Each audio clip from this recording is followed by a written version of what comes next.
अस्सलाम वालेकुम। आज हम होमोमॉर्फिज्म का पार्ट 2 को डिस्कस करेंगे। कल हमने होमोमॉर्फिज्म को डिस्कस किया था, लेकिन जो लास्ट पर हमने एक प्रॉब्लम सॉल्व की थी उससे आई थिंक सो आप लोगों ने काफ़ी कुछ जो है वो सीख लिया होगा कि हम किस तरह से जो है फंडामेंटल को यूज़ करते हैं, फर्स्ट फंडामेंटल को, और किस तरह से वो एप्लीकेबल होता है to find the homomorphism from one group to another group. ठीक है, अगर किसी का कल वाले लेक्चर में मतलब डिस्कशन में कोई क्वेश्चन है तो वो पूछ सकता है, नहीं तो फिर हम आगे चलते हैं, इसकी प्रॉपर्टीज वगैरह पढ़ते हैं। ठीक है, तो कल हमने होमोमॉर्फिज्म की जो है वो बेसिक प्रॉपर्टीज को स्टडी किया था।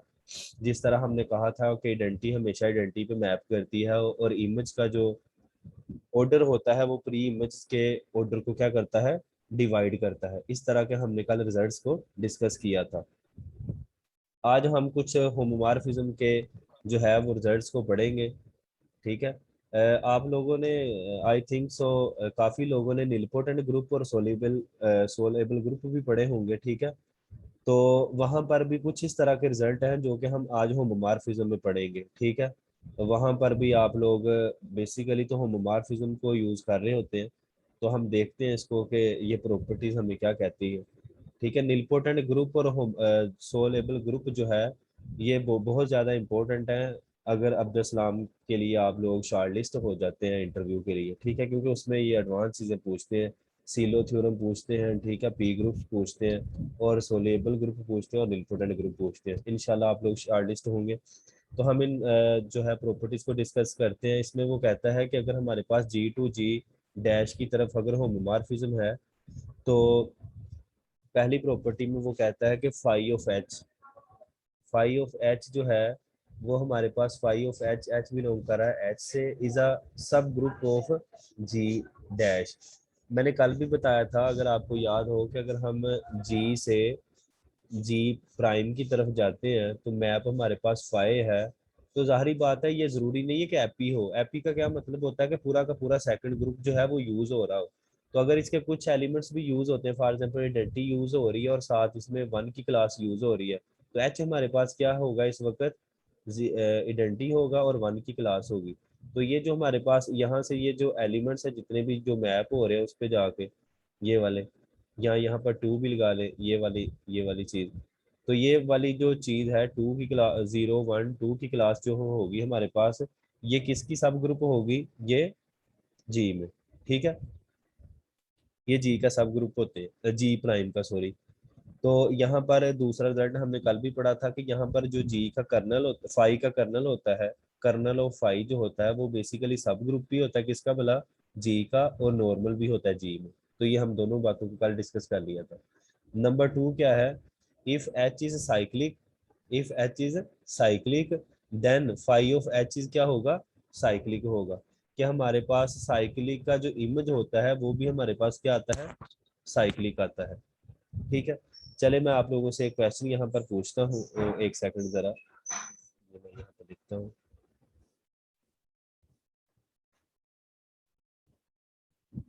अच्छा, मैं यहाँ पर कुछ मैप आपके सामने बनाता हूँ, ये देखें।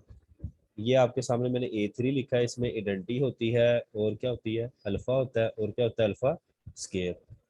अब यहाँ पर अगर मैं ग्रुप लिखूँ Z3, ठीक है, तो Z3 में हमारे पास कौन कौन से एलिमेंट आ जाएंगे, वन आ जाएगा, सॉरी, जीरो आ जाएगा, वन आ जाएगा, और कौन सा आ जाएगा, टू आ जाएगा। ठीक है, अच्छा, यहाँ पर जो आइडेंटिटी है वो तो हमें पता है, आइडेंटिटी किस पे मैप होगी, जाकर आइडेंटिटी पे मैप होगी।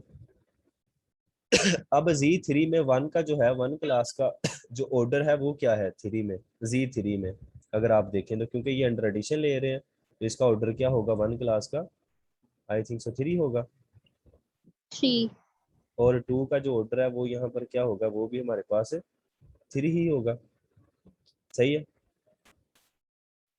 अब यहाँ पर ये चीज देखें कि यहाँ अल्फा का ऑर्डर क्या है, यहाँ इस ग्रुप में वो भी हमारे पास क्या है, थ्री है। और अगर अल्फा स्केयर का ऑर्डर देखें तो वो भी हमारे पास क्या है, थ्री। क्योंकि A3 में अल्फा जो क्यूब होता है वो किसके बराबर होता है, बेसिकली वन के बराबर होता है। तो इस तरह से हम अल्फा को वन पे भी मैप कर सकते हैं और अल्फा स्केयर को टू पे भी मैप कर सकते हैं। ये देखें, ये हमारे पास जो बना है A3 से Z3 की तरफ, तो ये क्या हमारे पास कौन सी मार्फिज्म है? कोई बता सकता है A3 से Z3 की तरफ? हाँ जी, यहाँ पर ये कौन सी तरीके की हम ये हमारे पास कौन सी है? आइसोमॉर्फिज्म है, ठीक है। अच्छा, क्या हम कोई और यहाँ पर और कोई आइसोमॉर्फिज्म फाइंड कर सकते हैं? ये तो मैंने आपके सामने आइसोमॉर्फिज्म फाइंड कर दी, क्या इसके अलावा कोई बनती है आइसोमॉर्फिज्म? ये छोटा ग्रुप है, आप देख भी सकते हैं कि कौन सी बनती है। क्या हम अल्फा को 2 पे मैप कर सकते हैं और अल्फा स्केयर को 1 पे मैप कर सकते हैं? जी कर सकते हैं। कर सकते हैं। सबसे पहले आपने जो देखना होता है ना, मैप करते वक्त देखना होता है कि क्या ये जो ऑर्डर आ रहा है इस ऑर्डर को डिवाइड कर रहा है। तो आप, क्योंकि दोनों का 3 3 ऑर्डर है, तो वो जाहिर बात है, बेशक आप इसको इस पे मैप कर दें और इसको इस पे मैप कर दें, ठीक है, तो वो आपके पास क्या बन जाएगी? वो आपके पास वो भी आइसोमॉर्फिज्म बन जाएगी। अब यहाँ पर देखेंगे जो A3 था, ये भी हमारे पास कौन सा ग्रुप है? साइक्लिक है। अब Z3 के बारे में आपको पढ़ने की जरूरत ही नहीं है। Z3 के, अच्छा चले मैं आपको एक बात बताता हूँ।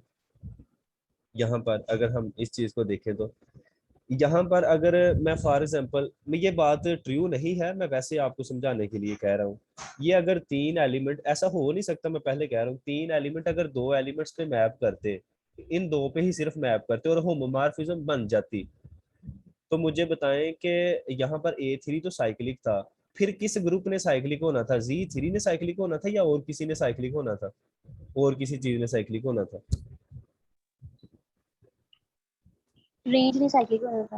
हाँ, यहाँ पर जो हमारे पास इमेजेस आते हैं जिस पे वो मैप होते हैं एलिमेंट्स, जाके 0 और 1 की क्लास, उसने साइक्लिक होना था। तो ये बात को मैंने क्लैरिफाई इसलिए किया क्योंकि यहाँ पर तो हमने एपीमॉर्फिज्म यूज किया, वो सारा का सारा ग्रुप ही यूज हो रहा है। तो इस तरह से आपको जो चीज नजर आ रही है, A3 भी साइक्लिक है और Z3 भी क्या है? साइक्लिक है। Z3 का इस वक्त जो जनरेटर है वो कौन सी चीज है? 1 जनरेटर है इसका। हाँ, तो 1 जनरेटर है इसका। क्या? 1 और 2 दोनों चाहिए थे। हाँ, यहाँ पर देखो, जब दो ग्रुप्स के दरमियान आइसोमॉर्फिज्म एग्जिस्ट कर जाती है तो दोनों की प्रॉपर्टीज क्या हो जाती हैं? सेम हो जाती है। सेम होने से मुराद क्या है कि अगर इसमें 3 ऑर्डर के कितने एलिमेंट हैं? ठीक है, 2 हैं, तो इधर भी 3 ऑर्डर के एलिमेंट कितने होंगे? 2 होंगे। अगर ये ग्रुप साइक्लिक है तो ये भी ग्रुप क्या होगा? साइक्लिक होगा। अच्छा, अगर इसके जनरेटर कितने हैं? इस वक्त अल्फा भी जनरेट कर सकता है और अल्फा स्केयर भी कर सकता है, आपको पता है, क्योंकि आपको पता है अल्फा स्केयर, ये इसकी पावर 1 लें तो अल्फा स्केयर आ जाएगा, इसकी पावर 2 लें तो वो हमारे पास क्या आ जाएगा? जस्ट अल्फा आ जाएगा। और इसकी अगर पावर 3 लेते हैं तो वो हमारे पास 1 आ जाता है। तो यहाँ पर अल्फा स्केयर और अल्फा हमारे पास क्या है? जनरेटर है। तो ये हमारे पास आइसोमॉर्फिज्म थी, ठीक है। अच्छा, ट्रिवियल ट्रिवियल अगर होमोमॉर्फिज्म फाइंड करनी हो तो वो फिर हम सारे के सारे ग्रुप को भला किस पे मैप कर देते हैं जाकर? Identity element. आइडेंटिटी ये पे। तो ऑलवेज जो है ये एग्जिस्ट करती है, तो दैट इज वाई इसको हम क्या बोलते हैं कि ये हमारे पास ट्रिवियल होमोमॉर्फिज्म होती है। तो होमोमॉर्फिज्म की जो स्टडी है ये बड़ी स्ट्रॉन्ग स्टडी है, क्योंकि जब आप सोल्यूबल ग्रुप और निलपोटेंट ग्रुप पढ़ते हैं तो वहां पर भी आप कहते हैं कि आपके पास निलपोटेंट ग्रुप का जो होमोमॉर्फिक इमेज होता है वो भी आपके पास निलपोटेंट होता है, और सोल्यूबल का भी जो इमेज होता है वो आपके पास क्या होता है? होमोमॉर्फिक इमेज क्या होता है? सोल्यूबल होता है। ये आप लोगों ने रिजल्ट्स एडवांस ग्रुप थ्योरी में पढ़े होंगे, जो लोगों ने एडवांस ग्रुप थ्योरी पढ़ी है, ठीक है। तो सेकंड हमारा जो क्लियर हो गया। अगर 3 देखें तो 3 भी बड़ा स्ट्रॉन्ग रिजल्ट है कि अगर आपके पास H जो है वो अगर आपके पास अबिलियन है तो उसका जो प्री इमेज होगा वो भी क्या होगा? अबिलियन होगा। तो यहाँ से हमें काफी चीजें जो है वो इंटरलिंक के साथ हम पढ़ रहे हैं, ताकि जब हम होमोमॉर्फिज्म पढ़े तो इन रिजल्ट्स को क्या करें? यूज करें। नंबर 4 पे वो क्या कहता है कि अगर H जो है वो G में क्या है? नॉर्मल है, ठीक है। अगर H जो है वो G में क्या है? नॉर्मल है, तो देन फाई ऑफ H किस में नॉर्मल होगा? मतलब वही बात है कि जो इमेज होगा वो अगले में जाके क्या बन जाएगा? मतलब बात करने का मतलब ये है कि जैसे मैं आपको एग्जांपल दूं कि आपको पता है कि जी का ऑलवेज जो नॉर्मल सब ग्रुप एग्जिस्ट करता है वो कर्नल है यहाँ पे होमोमॉर्फिज्म में, कि कर्नल ऑफ फाई जो होता है वो नॉर्मल होता है कहाँ? किसमें? जी में। आप मुझे बताएं कि कर्नल ऑफ जो फाई है, कर्नल का जो इमेज होता है वो ऑलवेज क्या होता है? हाँ जी, वो बेसिकली अगले ग्रुप की क्या होती है? आइडेंटिटी होती है, आइडेंटिटी एलिमेंट। तो वो आइडेंटिटी आ गया, तो ये आइडेंटिटी ऑलवेज जो है वो आपको पता है, ये तो ट्रिवियल बात है, ये G डैश में क्या होगी? नॉर्मल होगी। तो इस तरह से हम कहते हैं कि अगर एच जो है, ये तो मैंने कर्नल से डिफाइन किया, अगर एच उसमें नॉर्मल है तो उसका जो इमेज होगा होमोमॉर्फिज्म में वो भी क्या होगा, नॉर्मल होगा। नंबर 5 रिजल्ट को हम स्टडी करते हैं कि अगर कर्नल ऑफ फाई जो है उसका जो ऑर्डर है वो हमारे पास कितना है, एन है। तो आपके पास एक सेकंड,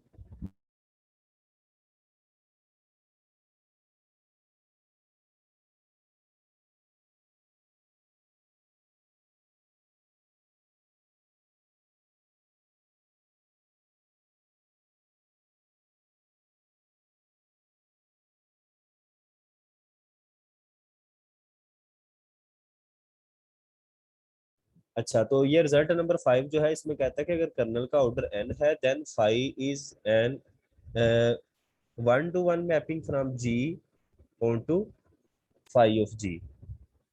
ठीक है। इसमें वो क्या कहता है आपको कि अगर आपके पास कर्नल का जो ऑर्डर है वो आपके पास क्या हो जाता है, एन हो जाता है, तो then phi is an 1-to-1 mapping from G onto phi of G. अच्छा,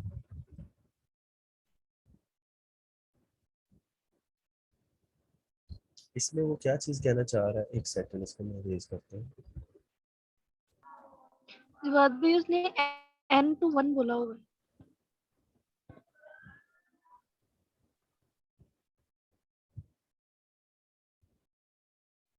अच्छा, क्या आपने बोला है, उसने एन को क्या बोला है? n to 1 बोला होगा ना, वो जो कर्नल ऑफ फाई का ऑर्डर n दिया हुआ।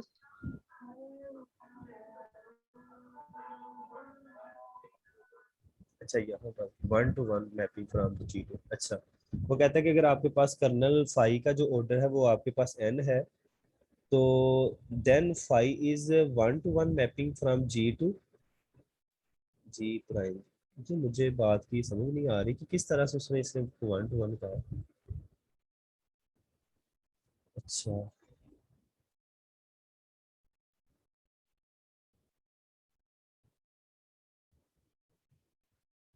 यहाँ पर क्या जो ऑर्डर है वो यहाँ एन आएगा या 1 आएगा, क्योंकि उसने एन को तो डिफाइन ही नहीं किया ऊपर कि एन क्या है, जी का ऑर्डर है या जी डैश का है।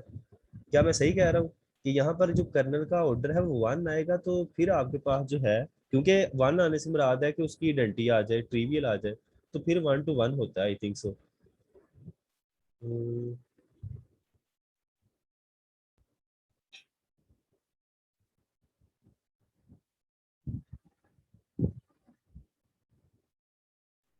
अच्छा,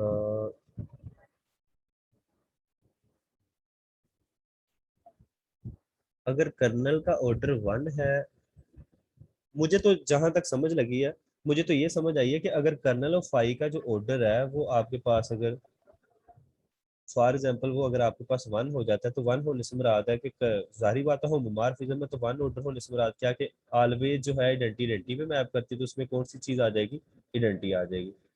ठीक है, और आपको पता है जब कर्नल ऑफ फाई जो है वो आइडेंटिटी एलिमेंट होता है, तो आपका जो मैप होता है, ये आपने वेक्टर स्पेस में पढ़ा है कि वो आपके पास क्या होता है, 1-to-1 होता है। ये है रिजल्ट। मुझे तो जो है follow directly from the property 6 of the 10.1 kernel of phi is equal to, हाँ जी यही है मेरे ख्याल में रिजल्ट। या उसने n को किसके साथ उसने यहाँ क्योंकि डिफाइन नहीं किया कि n क्या है। 6 वाली प्रॉपर्टी के लिहाज से वो कुछ कह रहा है मुझे प्रूफ में। अच्छा अच्छा अच्छा अच्छा अच्छा अच्छा, ठीक है, मुझे लग गई समझ। उसने ना यहाँ पर जी के ऑर्डर को बोला है कि वो आपके पास क्या है, वो आपके पास n है, ठीक है, समझ आ गई है। अब देखेंगे जब कर्नल ऑफ फाई है, कर्नल ऑफ फाई में वो सारे के सारे एलिमेंट जी के चले जाते हैं, तो वो कहता है कि आपके पास वो सारे के सारे एलिमेंट जो है वो किस पे मैप करेंगे, जाके आइडेंटिटी पे मैप करेंगे। ठीक है, मुझे समझ आ गई है। If kernel of phi is equal to N then phi is an n-to-1, मतलब कि 1 पे मैपिंग करेंगे from G to phi of G, क्योंकि ये फाई ऑफ जी है ना बेसिकली, और ये आपका जी है, तो वो 1 पे मैप करेंगे, n-to-1 mapping from G onto phi of G. ठीक है, ये क्लियर हो गई बात। चले, इस तरह से हमारे दो रिजल्ट हो गए, एक तो कर्नल वाला हो गया और एक ये कर्नल ऑफ फाइव। मतलब कि अगर वो पूरा का पूरा आ जाए तो इसका मतलब है कि वो लाजमी तौर पर सारे के सारे किस पे मैप करेंगे, जाके आइडेंटिटी पे मैप करेंगे। अच्छा, 6 वाले रिजल्ट में वो कहता है कि अगर एच का ऑर्डर एन है तो फाइव ऑफ एच का जो ऑर्डर होगा वो डिवाइड करेगा एन को, ये हम कल भी पढ़ चुके थे। अच्छा, उसके बाद 7 नंबर रिजल्ट में आ जाता है कि हमारे पास इफ के प्राइम इज अ सब ग्रुप ऑफ जी प्राइम, तो इसका इनवर्स इमेज जो होगा, फॉर एग्जांपल वो ये बात कर रहा है कि अगर आपके पास ये वाली होमोमॉर्फिज्म एग्जिस्ट करती है फाई, ये वाली, ठीक है। अब आपके पास वो कहता है कि अगर यहाँ पर आप कुछ एलिमेंट्स ले लेते हैं, के डैश ले लेते हैं, जो कि सब ग्रुप किसका है, जी डैश का, मतलब कि के प्राइम जो है वो सब ग्रुप है जी का। तो वो कहता है कि जो इसके प्री इमेजेस पीछे पड़े हुए हैं ना एलिमेंट, जो इस पे मैप करते हैं आके, ये वाले, ठीक है, इसको हम क्या बोलेंगे फिर, फाई इनवर्स ऑफ के बोलेंगे। ये भी सब ग्रुप किसका होगा, फिर जाहिर बात है आपको पता है ये ग्रुप कौन सा है, जी का, ठीक है। तो नेक्स्ट रिजल्ट भी इसी के रिलेटेड है कि अगर ये वाली चीज जो है ये इसमें नॉर्मल है, तो ये उसका जो फाई ऑफ इनवर्स होगा वो भी उसमें क्या होगा, नॉर्मल होगा। और लास्ट पे कहता है कि अगर फाई जो है ऑन टू है और कर्नल में सिर्फ क्या आती है, इडेंटिटी एलिमेंट आता है, तो फाई हमारे पास क्या होती है, आइसोमॉर्फिज्म होती है। तो अगर किसी को किसी रिजल्ट में कोई है कंफ्यूजन, तो वो यहाँ पे वो एक में थी, वो हमें क्लियर हो गया कि वो उसमें जो जी का ऑर्डर है उसको उसने डिफाइन किया कि वो हमारे पास क्या है, एन है। अच्छा, आगे क्रोलरी में वो क्या कहता है, कहता है kernel are normal, let phi be a group homomorphism from G to G dash, then kernel of phi जो है is a normal subgroup of G. तो ये भी हमने कल स्टडी कर लिया था, क्योंकि हम ये प्रूव भी कर सकते हैं, ये आ भी सकता है पेपर वगैरह में, किसको प्रूव करें सब ग्रुप, और इसको कर्नल ऑफ फाई को प्रूव करें कि इसका क्या होता है, नॉर्मल सब ग्रुप होता है, ठीक है। अच्छा, जब हमने किसी एलिमेंट्स को प्रूव करना है कि वो जो है इसमें नॉर्मल है, कर्नल ऑफ फाई जो है वो इसमें नॉर्मल है, तो हम किस तरह से करेंगे भला, कौन सा क्राइटेरिया यहाँ पे लगाएंगे, एनीवन, किसी को है आइडिया कि अगर फॉर एग्जांपल हमने कर्नल फाई को जी में नॉर्मल प्रूव करना है तो हमें क्या करना पड़ेगा। अगर फॉर एग्जांपल ये बेसिक रिजल्ट आ जाता है कि इसे प्रूव करें एसएमएस में, तो आप लोग कौन सा रिजल्ट यहाँ पे लगाएंगे, ये तो हमारे पास सब ग्रुप का रिजल्ट है ना, यहाँ पर हमने नॉर्मल प्रूव करना है, तो नॉर्मल के लिए हम क्या करेंगे,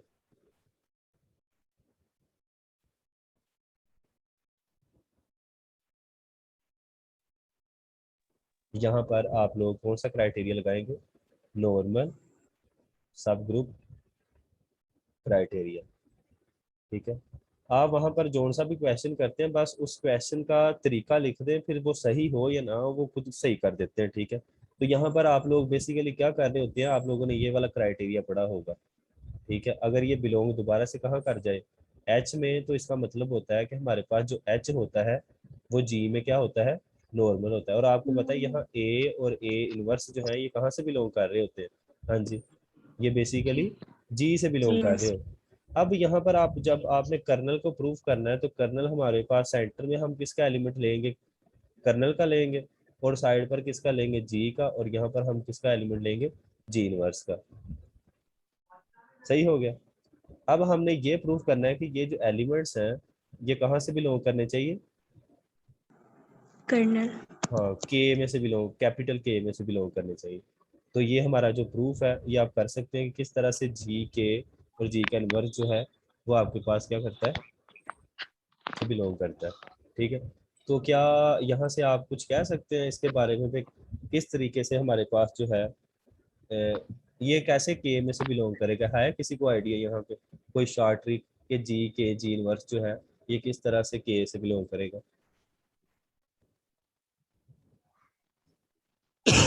हाँ जी, एनीवन, किसी को आइडिया हो।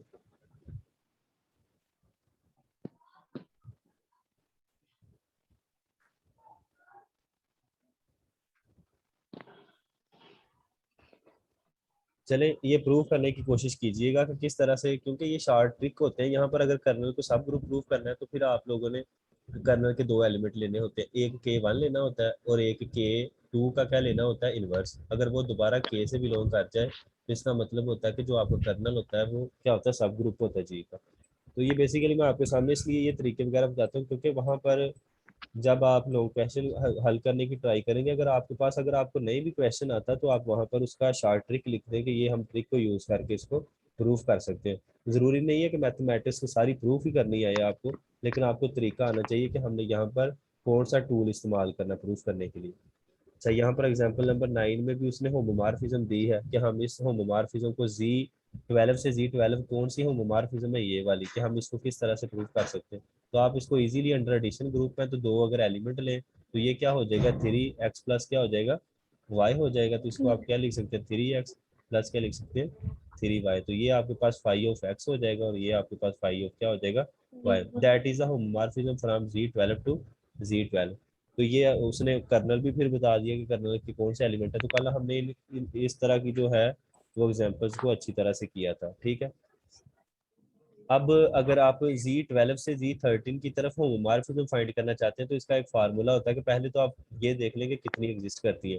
12 और 13 का आप GCD लें तो वो आपके पास कितना आता है 6 आता है। तो आपके पास Z12 से Z13 की तरफ कितनी होमोमॉर्फिज्म एग्जिस्ट करती है, वो आपके पास 6 एग्जिस्ट करती है।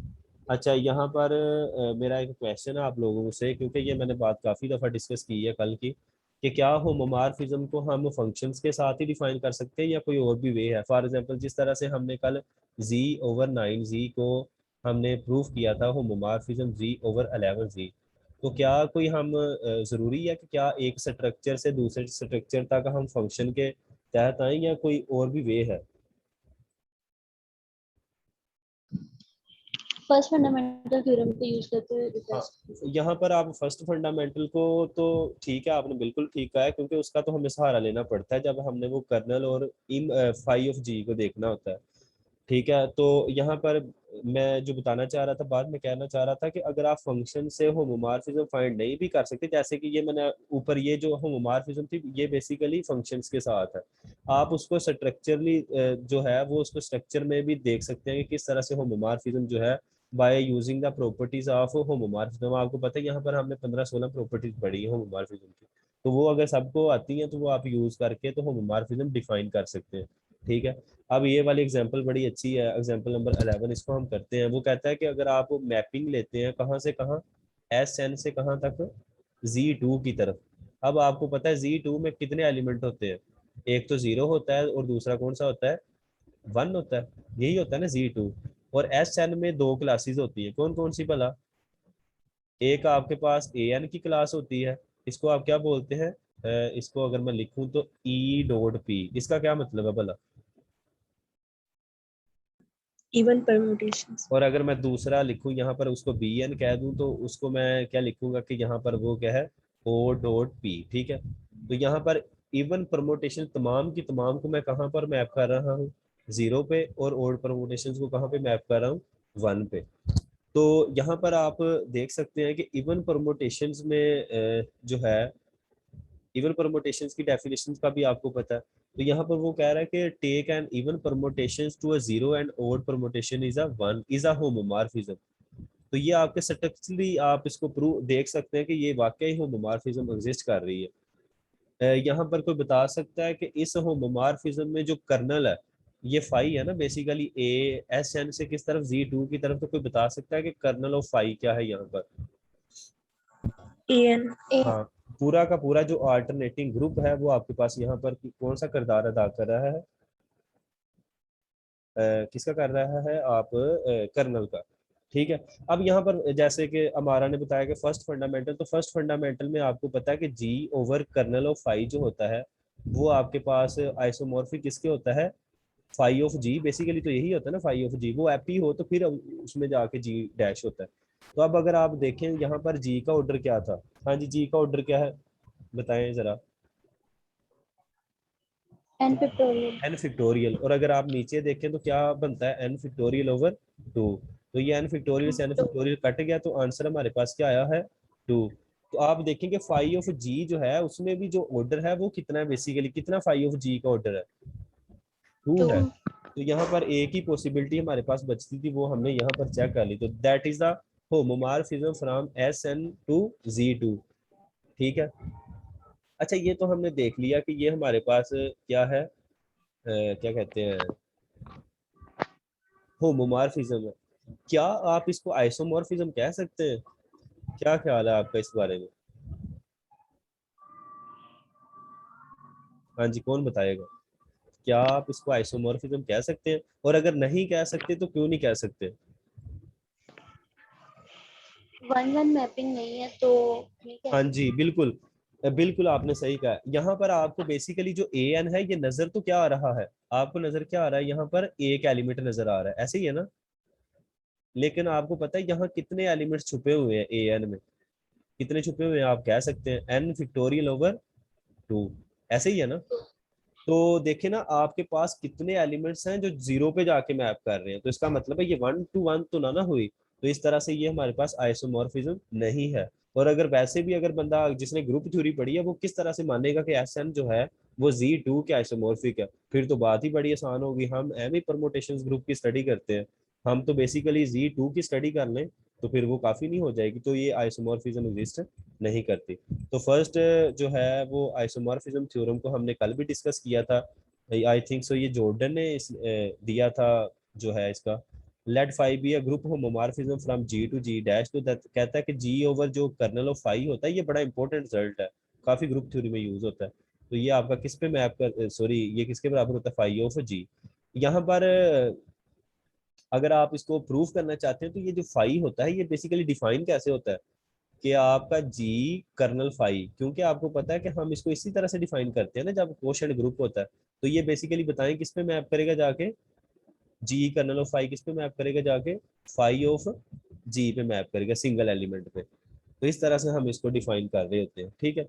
तो आपको पता है फॉर एग्जांपल अगर मैं आपको एग्जांपल के तौर पर कहूँ कि अगर आपको आ जाता है जी एसएमएस में कि इसको फर्स्ट फंडामेंटल को प्रूफ करें, ये वाला प्रूफ करें, तो आप सबसे पहले मैं आपको थोड़ा सा ना देता हूँ, ट्रिक देता हूँ कि अगर आपको फॉर एग्जांपल उस वक्त प्रूफ भी नहीं आता तो आप ये फंक्शन डिफाइन करवाएं फाई। आप कहें कि सबसे पहला हमारा जो स्टेप है वो ये है कि हम कर्नल ऑफ फाई को भला क्या करेंगे, जी में क्या प्रूफ करेंगे कि वो जी में क्या है, नॉर्मल। नॉर्मल है। ये पहला स्टेप है। जब ये हो गया तो फिर तो एग्जिस्टेंस आ गई ना कि आपके पास एलिमेंट्स एग्जिस्ट कर रहे हैं। फिर दूसरे नंबर पर आपने जो सबसे पहले चीज प्रूफ करनी है वो आपने फाई को भला क्या प्रूफ करना है, क्योंकि आपने तो आइसोमॉर्फिज्म प्रूफ क्या क्या करना है, वेल डिफाइंड। हाँ वेल डिफाइंड। तो वेल डिफाइंड के लिए हम क्या करेंगे, हम यहाँ से एलिमेंट लेंगे, कहाँ से भला, डोमेन में से, दो तरह के, G kernel phi, G one kernel of phi. तो हम भला क्या प्रूफ करेंगे कि ये किसके बराबर आना चाहिए, करते करते कहाँ पे पहुंचेंगे कि हमारे पास फाई ऑफ जी1 किसके बराबर आना चाहिए, फाई ऑफ जी2। तो मैं ये बता रहा हूँ कि अगर आपको फॉर एग्जाम्पल उस एग्जाम में अगर कुछ नहीं आता, जरूरी नहीं है कि सारी की सारी मैथमेटिक्स आए, बंदे को ट्रिक्स आने चाहिए। और उसके बाद अगर आपने 1 to 1 प्रूफ करना है तो आप ये चीज लेकर ये चीज को पहुंच जाए, ठीक है। फिर आपने लास्ट पर क्या प्रूफ करना है, ऑन टू। अब आपके पास 1 1 भी होगी, ऑन टू भी होगी, अब भला कौन सी चीज रहती है, हाँ जी कोई बताएगा कौन सी चीज, होमोमॉर्फिज्म। बिल्कुल होमोमॉर्फिज्म। तो होमोमॉर्फिज्म के लिए आप क्या करेंगे, G of kernel of phi, ये एक एलिमेंट है, plus G two kernel of phi. इसको आप प्रूफ कर देंगे कि किसके बराबर होती है, phi of G one kernel of phi plus phi of जो भी है जो आता है आगे। तो उसके बाद वो आपके पास क्या बन जाएगी, बाइजेक्टिव होमोमॉर्फिज्म। तो वो आपके पास क्या एग्जिस्ट कर जाएगी, होमोमॉर्फिज्म एग्जिस्ट कर जाएगी, ठीक हो गया। तो ये आपके पास है होमोमॉर्फिज्म का। अच्छा ठीक है। अच्छा चले एक रिजल्ट और हम यहाँ पर डिस्कस करते हैं। किसी को सेकंड फंडामेंटल आता है कि सेकंड फंडामेंटल क्या है यहाँ पे, तो सेकंड फंडामेंटल मैं यहाँ पर लिखने की ट्राई करता हूँ, अगर तो वही हुआ, कोशिश करता हूँ कि वही हो। अच्छा यहाँ पर सेकंड फंडामेंटल में वो क्या कहता है कि अगर आपके पास जी ओवर, यहाँ पर क्या आता है, एच एच की आता है आई थिंक सो। एच आता है। ये आइसोमॉर्फिक के किसके होता है, के ओवर एच इंटरसेक्शन के। ये मैंने ठीक लिखा है, ठीक है। जी तो आई थिंक सो इसी तरह से होता है, अगर आपको कुछ डाउट है तो वो आप कह सकते हैं, ठीक है। अच्छा इस रिजल्ट को जब आप लोगों ने प्रूफ करना है, इस रिजल्ट को, तो जाहिर बात है आपने सबसे पहले एच को जी में क्या प्रूफ करना है, हाँ जी नॉर्मल। नॉर्मल। इसी तरह से एच इंटरसेक्शन के, मैंने पहले बताया कि दो नॉर्मल सब ग्रुप्स की इंटरसेक्शन भी हम हमने प्रूफ करनी है कि के में क्या है, नॉर्मल। जब ये हो गया, नॉर्मेलिटी होगी, तो फिर हमने फाई को वेल डिफाइंड प्रूफ करना है, 1 to 1 प्रूफ करना है और ऑन टू करना है, और लास्ट पर होमोमॉर्फिज्म। तो दैट इज आवर प्रूफ के जो हमने प्रूफ करना है कि हमारे पास वो क्या एग्जिस्ट करती है, आइसोमॉर्फिज्म। तो ये सेकंड था। अगर थर्ड देखो तो थर्ड भी आपको याद होगा आई थिंक सो कि जी ओवर के जो होता है, कोशेंट एच ओवर के होता है। बताएं कि ये आइसोमॉर्फिक किसके होता है, G/H के। G बाय H के, ठीक है। अब यहाँ पर आपने क्या प्रूव करना होता है कि K G में नॉर्मल है, ये गिवन भी होता है आई थिंक सो, और K H में नॉर्मल है। फिर आपने ये सारे के सारे फैक्टर को G H ओवर K को नॉर्मल करना होता है G ओवर K में, और यहाँ पर H को G में करना है। तो फिर उसके बाद वही आपके पास जो प्रोसीजर है। अब ये हम क्रोलरी को डिस्कस कर लेते हैं कि अगर हमारे पास फाई होमोमॉर्फिज्म है from a finite group to G dash, तो हमारे पास इसका जो ऑर्डर होता है वो प्री इमेजेस के ऑर्डर को क्या करता है, डिवाइड करता है। ये तो हमने पहले चीजें पढ़ ली है प्रॉपर्टीज में, ठीक है। अब ये वाला रिजल्ट याद रखें कि अगर आपके पास Z ओवर, अगर आपके पास ये 7 से जनरेट होने वाला ग्रुप आ जाता है, तो यहाँ पर ये रिजल्ट याद रखें कि ये आइसोमॉर्फिक किसके होता है, Z7 के, ठीक है। फॉर एग्जांपल अगर आपके पास SMS में क्वेश्चन आ जाता है, आई थिंक सो एक बार आया भी हुआ है क्वेश्चन, कि ये आपने होमोमॉर्फिज्म फाइंड करनी है Z ओवर 7 से जनरेट होने वाला ग्रुप और Z ओवर 11 से। तो मुझे बताएं कि आपने कहाँ से कहाँ होमोमॉर्फिज्म फाइंड करनी है। हाँ जी, बेसिकली आपने G7 to Z11। Z11 तक करनी है होमोमॉर्फिज्म फाइंड। तो आपको पता है यहाँ पर अगर 7 और 11 का GCD करें तो वो आपके पास क्या आता है, 1 आता है। 1। तो यहाँ से आप ये भी अंदाजा लगा सकते हैं कि हमारे पास जो होमोमॉर्फिज्म है वो कितनी एग्जिस्ट करती है, ठीक है। अब ये अगला थ्योरम है जो हमारे पास N ओवर C थ्योरम जिसको बोलते हैं हम। ये बेसिकली इसका तल्लक जो है वो नॉर्मलाइजर के साथ है और किसके साथ है, सेंट्रलाइजर के साथ है, ठीक है। अब अगर वो कहता है कि अगर हम H जो है वो किसी ग्रुप का क्या लेते हैं, सब ग्रुप लेते हैं, और इसका हम क्या फाइंड कर लेते हैं, सेंट्रलाइजर। मैंने सेंट्रलाइजर भी आपको बताया हुआ है कि क्या होता है, और नॉर्मलाइजर भी बताया हुआ है। अब वो कहता है इस थ्योरम की जो मेन चीज है वो हम इधर डिस्कस करते हैं कि नॉर्मलाइजर कोशेंट सेंट्रलाइजर ऑफ H, क्योंकि ये सेट का सेंट्रलाइजर है और सेट का ही नॉर्मलाइजर है। ये हमारे पास isomorphic to the subgroup of the automorphism of, ये होता है ऑटोमॉर्फिज्म ऑफ H। इसके किसी सब ग्रुप का क्या होता है, ऑटोमॉर्फिज्म H के किसी सब ग्रुप का क्या होता है, आइसोमॉर्फिक होता है, ठीक है। तो ये इसको हम N ओवर H थ्योरम इसलिए कहते हैं क्योंकि N ओवर C का तल्लक किसके साथ है, नॉर्मलाइजर के साथ है और सेंट्रलाइजर के साथ है। हमने ऑटोमॉर्फिज्म को भी कल डिस्कस किया था। अब ऑटोमॉर्फिज्म जो है हमारे पास दो तरह की होती है, वो हमारे पास इनर भी हो सकती है और आउटर भी हो सकती है, ये हमने कल भी पढ़ा था, ठीक है। अच्छा, यहाँ पर एक नीचे एग्जांपल है, उसमें बेसिकली ये बताया गया कि अगर किसी ग्रुप का जो ऑर्डर है वो आपके पास P मल्टीप्लाई बाय Q, और जो P है वो लेस देन Q है, और P डज नॉट डिवाइड करता है Q-1 को, तो आपके पास जो G होता है वो आपके पास क्या बन जाता है, ये रिजल्ट है। G क्या होता है, साइक्लिक। शायद विजय खन्ना पर भी लोगों ने पढ़ा हो इसको। तो आप इसको एज एग्जाम्पल के तौर पर अगर 35 लें तो 35 को आप क्या लिख सकते हैं, 5 multiply by 7, 5 does not divided 6, तो देन जी होगा वो क्या होगा आपके पास, साइक्लिक होगा। तो साइक्लिक होने की वजह से ये क्या बन जाएगा आपके पास, अबिलियन बन जाएगा। तो ये रिजल्ट्स को जो है वो जहन में रखिएगा, ठीक है, सही होगा। अच्छा, उसके बाद आता है हमारे पास नॉर्मल सब ग्रुप और कर्नल आर कर्नल्स, ठीक है। एवरी नॉर्मल सब ग्रुप जो होता है वो kernel of homomorphism of G, ठीक है। In particularly are normal subgroup N is the kernel of the mapping. अब वो कहता है कि जो हमारे पास नॉर्मल सब ग्रुप होता है ना, ठीक है, वो बेसिकली कर्नल होता है। अब नॉर्मल सब ग्रुप जो है वो अब मे बी, क्योंकि आपको पता है कि एक ग्रुप की किसी दूसरे ग्रुप के साथ एक तो होमोमॉर्फिज्म एग्जिस्ट नहीं करती, एक से ज्यादा भी कर सकती है।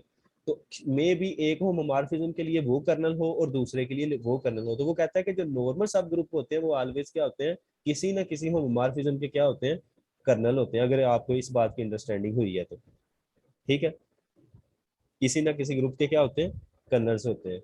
वो मे भी हमारे पास एक से ज्यादा जो है वो एग्जिस्ट कर सकती है होमोमॉर्फिज्म।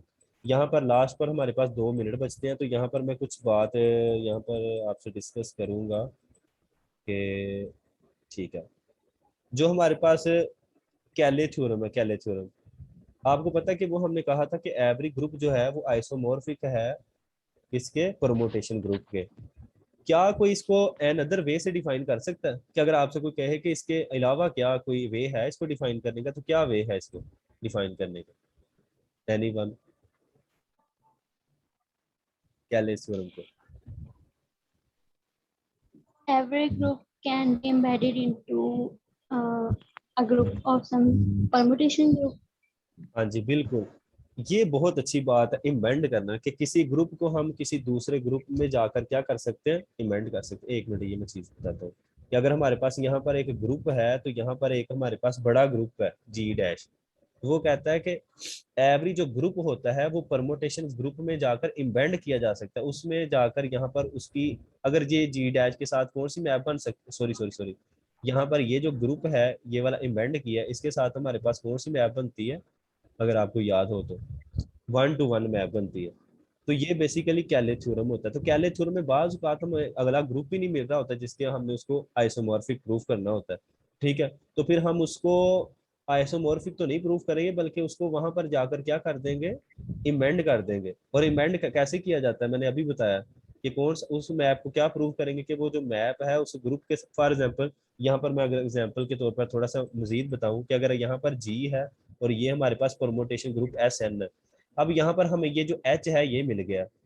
अब एच का जी के साथ भला कौन सा मैप बनना चाहिए, हाँ जी बताएं। 1-1, तो हम कहेंगे कि ये कैले थ्योरम को क्या करा, सेटिस्फाई, कि अमेंड कर दिया। तो ये हमारा कैले थ्योरम था, क्योंकि ये काफ़ी इंपॉर्टेंट है इस थ्योरम की, तो ये लाजमी कीजिएगा। बकाया हम इंशाल्लाह जो है वो कल डिस्कस करेंगे, नेक्स्ट जो भी हमारा टॉपिक है उसको डिसाइड करते हैं। बेसिक जो ग्रुप थ्योरी है, जितने क्वेश्चंस आते हैं वो यहाँ तक खत्म हो चुकी है, ठीक है।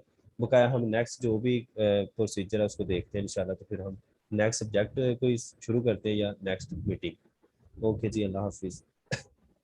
अल्लाह हाफिज़।